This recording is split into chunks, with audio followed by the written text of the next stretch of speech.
मंजिल उन्हीं को मिलती है जिनके सपनों में जान होती है। मंजिल उन्हीं को मिलती है जिनके सपनों में जान होती है।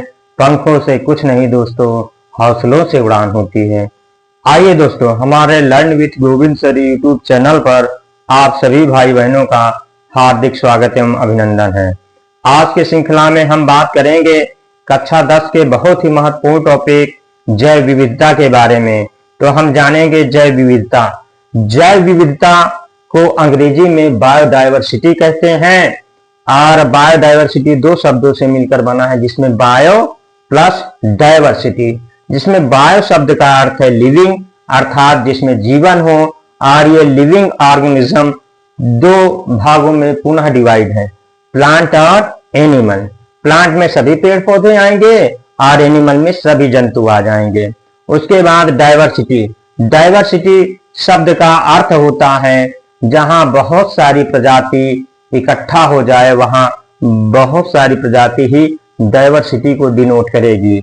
आइए हम बात करेंगे जैव विविधता हॉटस्पॉट के बारे में।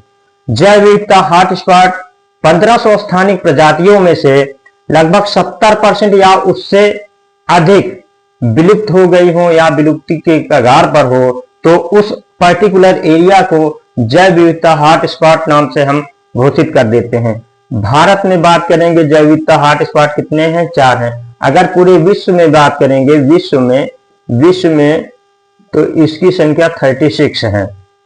उसके बाद आइए हम बात करेंगे शब्द किसने दिया? जैव विविधता शब्द W.G. रोजन ने दिया। कब दिया? 1885 में। इसकी संकल्पना किसने प्रस्तुत की? 1986 में विल्सन महोदय ने इसकी संकल्पना प्रस्तुत की। इसीलिए विल्सन महोदय को ही जैव विविधता के पिता के रूप में जाना जाता है। हम फिर बात करेंगे आगे विश्व में सर्वाधिक जैव विविधता। तो विश्व में सर्वाधिक जैव विविधता की बात करें तो उष्णकटिबंधीय सदाबहार वन अर्थात सब ट्रॉपिकल एवरग्रीन फॉरेस्ट में पाई जाएगी। उसके बाद क्षेत्र विषुवत रेखा के आसपास बहुत सारी प्रजातियां पाई जाएगी, अर्थात वहां की जैव विविधता बहुत अधिक होगी। और स्थान की बात करेंगे तो पहला नंबर पर पूरे विश्व में आता है अमेजन वर्षावन। ये है कहाँ? साउथ अमेरिका महाद्वीप में। यहाँ से 20% ऑक्सीजन प्रोड्यूस होती है, इसीलिए इसको पृथ्वी के फेफड़े के रूप में हम संज्ञा देते हैं। दूसरा नंबर पे आता है कांगो वर्षावन। ये है कहाँ? ये अफ्रीका कॉन्टिनेंट में है। उसके बाद भारत में सर्वाधिक जैव विविधता की बात करेंगे तो एक क्षेत्र के परिप्रेक्ष्य और एक स्थान के परिप्रेक्ष्य। क्षेत्र की बात करें तो पश्चिमी घाट, जैसे ये भारत है दोस्तों, ये भारत है तो ये वाला हिस्सा पश्चिमी घाट है। उसके बाद स्थान की बात करेंगे शांत घाटी केरल। एक बार पूछा गया साइलेंट वैली कहाँ है? साइलेंट वैली बोलो या शांत घाटी बोलो, बात एक ही है। ये कहाँ है? ये केरल में है। यहाँ भारत में सर्वाधिक जैव विविधता पाई जाती है। उसके बाद जैव विविधता संरक्षण यानी बायोडायवर्सिटी कंजर्वेशन, ये दो प्रकार का होता है, स्वस्थाने बाह्यस्थाने, इन सीटू एक्स सीटू।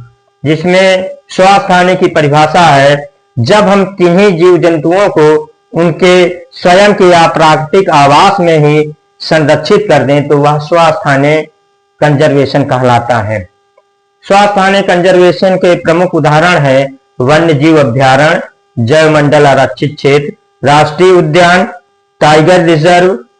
और बाह्यस्थाने संरक्षण वह संरक्षण है जिसमें किसी जीव जंतु को उसके कृत्रिम आवास में अर्थात उसका जो प्राकृतिक आवास है वहां से उसको रिप्लेस करके नई जगह पर उसको शिफ्ट कर देना ही बाह्यस्थानीय संरक्षण कहलाता है।